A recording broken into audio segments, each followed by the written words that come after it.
बहुचर्चित धीर सामल हत्या मामलें 5 जन को आजीवन जेल दंडादेश 5 अभियुक्त को आजीवन दंडादेश शुणाई गंजाम जिला और दोरा जज ब्रह्मपुर बड़बजार थाना श्रीरामनगर छक हत्या मामलें दंडादेश शुणा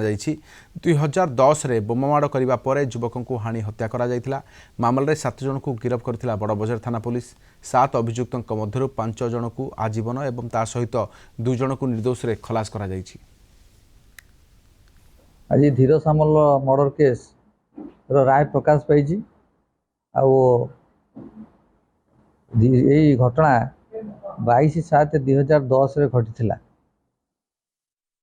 एवं आज पर्यंत तार विभिन्न कारण जो तार ट्रायल हो पार नाला आज तार राय प्रकाश पाई एथिरे 5 जन को कोर्ट दोषी साब्यस्त कर तो साक्षी आमर समुदाय 24 जन साक्षी बयान रेकर्ड कराइला एवं से आमर आई विटनेस जे थिले आई विटनेसटा आमर संतोष त्रिपाठी आई विटनेस देखी ये जो 5 जन एमाने खंडार हाणुले जार आई विटनेस को विचार करी एवं अन्य साक्षी मानकर बयान एवं पुलिस इन्वेस्टिगेशन जो खंडा जबत होता खंडा को कोर्ट प्रोड्यूस कराइला एवं से बम जोटा होता बम रे भी रिमिनांस रे कोर्ट प्रमाण होता सी रिपोर्ट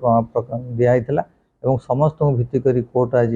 समस्त 5 जन मुद्दाला को लाइफ इम्प्रिजमेंट देइचंती।